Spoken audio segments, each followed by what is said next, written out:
Welcome back to the podcast, ladies and gentlemen. Thank you for joining. I've got a massive favor, like I've been asking lately, is if you can like this video, I would be internally grateful to yourself. It does help me reach more people, shed my message, share my gift, and impact as many people as possible. So if I could ask you for a massive favor and just like the video if you haven't already, subscribe if you haven't already subscribed, and we're going to rock and roll straight into the video. The secret to happiness. This is quite a interesting topic because I learned this about 6 or 12 months ago. I've read the book, a fantastic book I'd recommend, guys. It's called Change Your Thoughts, Change Your Life by Wayne Dyer, Dr. Wayne Dyer. He has passed away. He's an incredible human being. I've listened to a lot of his content. I consume a lot of his teachings, and it's a really, really profound book. So I'd really recommend you guys go read that book because a lot of the stuff I'm going to speak about is going to come from this. And essentially the book, it translates the Tao Te Ching, which is, for anyone that isn't aware of that, it comes from Taoism, or it's a big, a centerpiece of where Taoism stems from. And the Tao Te Ching, it's a 2,500-year-old scripture and dialogue. It's got 82 chapters or 83 chapters from memory, and it's essentially just ways to view life and ways to live life, and so relevant to the world that we live in today. And it's 2,500 years old. I think it's the most translated piece of literature in history. Correct me if I'm wrong for anyone that's watching this, but some of the biggest things one of the biggest things I really got out of that is the whole concept of detachment. Because through life and through the ego that we develop, and for people that aren't familiar with ego is the identity that you've created for yourself of who you need to be loved, and who you need to be good enough, who you need to be accepted in the world that we live in.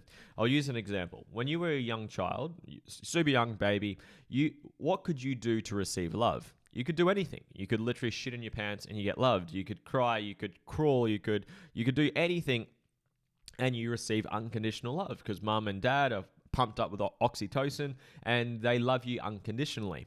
But along that evolution of you growing up, the oxytocin wears off and you start to pick up rules of who you need to be to receive that love. You need to be well behaved. You need to be on time. You need to dress a certain way. You need to look a certain way. You need to when you get older, in your teenagehood and your adulthood, you need to have a certain amount of money in your bank account. You need to have a certain car that you drive, a certain house that you live in.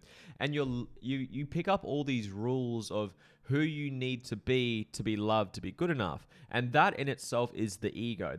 And when then the ego gets threatened, that's when you generally bite back, defend, deflect, attack, deny, etc. So who we are authentically are human beings, spirits that don't have attachment to anything because we're loved by being who we are.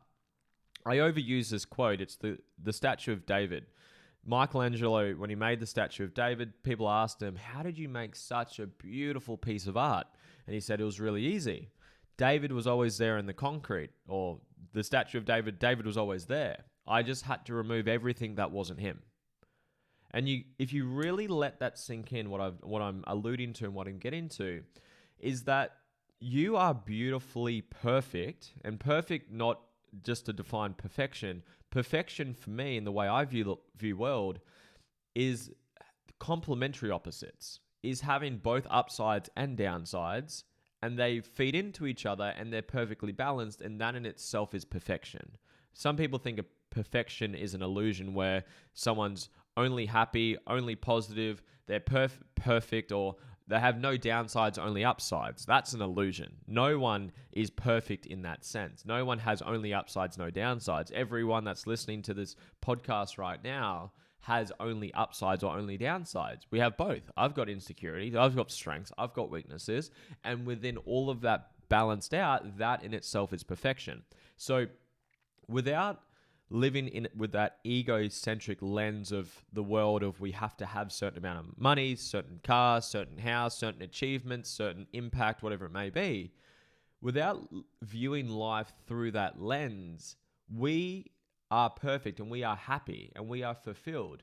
So the biggest takeaway, again, I got from this book is the concept of detachment. And the best analogy that he uses in the book is if you have a tub of water, if I had like a bucket of water, for anyone that's watching the video right now, if I had a bucket of water and I put my hands in the water and I try my hardest to squeeze and grab the water, and I try my hardest, I use all my strength, all my energy, all my focus, and I squeeze so hard to grab the water, what happens to the water? It goes away from you. It leaves you. And the harder you try, the more it avoids you. And that analogy is the analogy of attachment. When you're attached to certain goals, certain people, certain status, accumulation of money, of achievement, of wealth or whatever it may be, the more that you need it or are desperate for it or try to get it, the less you will arrive. It becomes a mirage. So a mirage where it's always in the distance. You're always almost there. I heard a quote the other day which was really profound, and I might screw this up right now, but it's about something is the most addictive thing is something that always almost works. So there's nothing more addictive than something that almost always works, because you're like, try one more time, try one more time, try one more time. And that's what people have in their mind when it comes to life. I'll be happy when I have $1 million. And then you make it, okay, now it's 2 million. And then you achieve it, now it's 10 million. And you just keep moving the goalpost. And I'm going to balance this out to say still have goals and still chase goals, but it's your relationship to the goal, it's your attachment to the goal, and it's the fuel behind it or the fuel within you that's fueling you to chase the goal. Because the more desperate that you are, in other words, the more attached that you are to it, one, you're going to be less likely to attract it because of the energetics that you're going to attract into your life. But secondly, even if you do or when you do achieve it, you're not going to arrive because the mirage just moves back a bit further. And now you've got another accumulation, egocentric goal to chase. So something that, just a visual exercise that I'd love for you guys to do right now is I want you to think about the thing that you want the most in life. Whether it's a business, whether it's money in your bank account, whether it's impact, whether it's a relationship, whether it's family, whether it's traveling to X amount of countries, whether it's having a certain body or looking a certain way, whatever it may be. Think about the thing that you want the most. For me, it's probably impact in terms of my teachings, the amount of people that I want to touch and that I want to help improve the quality of their life. That's probably the most meaningful thing to me. And I want you to picture that right now. Now, I want you to mentally throw it away in the sense that you can never have it. Pretend that you can never achieve it and you will never achieve it. Just mentally picture that for a moment and feel what comes up for you, because most people get a little bit stressed, angry, frustrated, anxious, down on themselves. They beat themselves up. And it's that attachment which is causing you to, one, attract less of that into your life because it's that needy frequency. Like picture the guy or girl or just person in general at school or in life right now where they're really needy for love. They're really needy for attention. They're really needy of people. Is that an attracting or a repelling type of energy? It's repelling, right? The more you squeeze, the more you chase, the less you achieve, the less you actually arrive. So I'm going to balance this out because some people say, well, does that mean I just shouldn't want to achieve anything? No, absolutely not.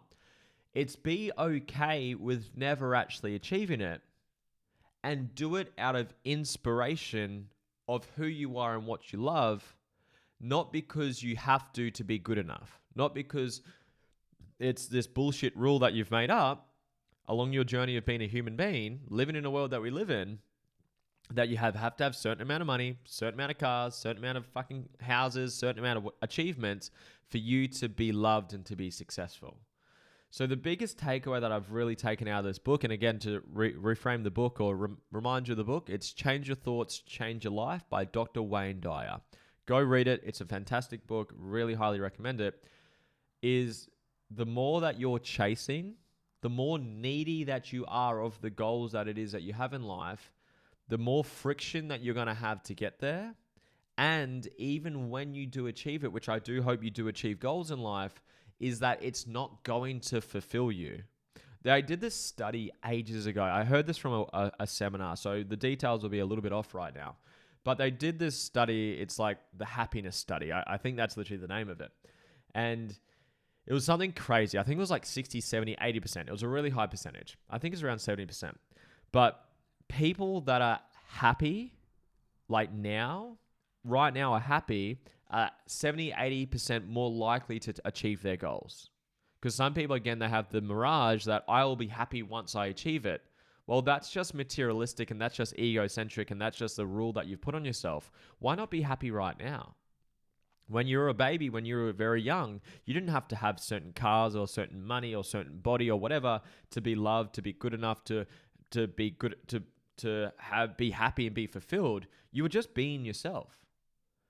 And that's it's the balance I would encourage you or invite you to take a little bit more into your life is, yes, have goals. Yes, be inspired by your purpose, your mission, your values, what's meaningful to you in your life, and pursue those goals relentlessly. Hustle, put in the effort, stretch yourself, be competitive. I get that. But be totally okay with never achieving it. Be totally okay that you might never arrive. Be okay that you are beautiful and perfect, again, not lopsided, balanced perfection. You are true perfection, exactly who you are right now in this moment, listening or watching this podcast right now. And when you can come from a place of love and understanding and wholeness, then you're less desperate, you're less needy, you're more fulfilled, you're happier along the journey. So I hope you guys got something out of this. So the mental exercise I recommend is picture what it is that you want to achieve the most and throw it away. Give it away. Again, don't go to the extreme and then, okay, I'm just going to sit on my ass and not do anything all day. No. Pursue your goals. Pursue your purpose. Pursue what it is that's meaningful to you. But be totally okay never arriving. Again, I heard another quote the other day. And it was like, one of the most powerful places to be in life is to be totally okay whether you achieve it or not. And that really ties into what I'm talking about right now. Is yes, take action. Yes, hustle. Yes, make sacrifices. Yes, commit. Yes, push yourself, stretch yourself.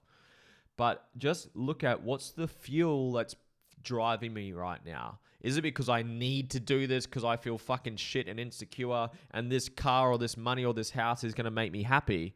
Because that right there is going to end in suffering. It's going to end in lack. You hear the stories, right, of people that are millionaires, billionaires, super materialistically successful in modern age, but they're fucking depressed and they're suicidal and they're miserable. Be happy now, which the only thing that's stopping you from doing that is a decision. It's getting clear that, look, I am beautiful and I am perfect in my unique way. And I'm happy being exactly who I am. And yes, I have goals that I'm inspired to go chase. And I'm totally okay if I don't achieve them. That is the place I'd love to invite you to view life through. So one more time, the book is called Change Your Thoughts, Change Your Life by Dr. Wayne Dyer. Fantastic book. It has genuinely changed the way that I view life and I view the world. And it's I just wanted to share this little message with you guys today. So I hope you got value from it. If you haven't already, please like and subscribe. It does help me reach more people, impact more people, live my purpose, live my mission. I'm totally okay if you don't though. I'm not attached to whether you like it or not, but I would be inspired if you did. And guys, share this with a friend. Send some love, send some good vibrations, send some impact to a friend that you think would get value from this podcast. Much love, guys. I'll see you guys soon. If you need me, reach out, connect with me on Instagram or whatever platform you use, and have a beautiful day. Much love. See ya.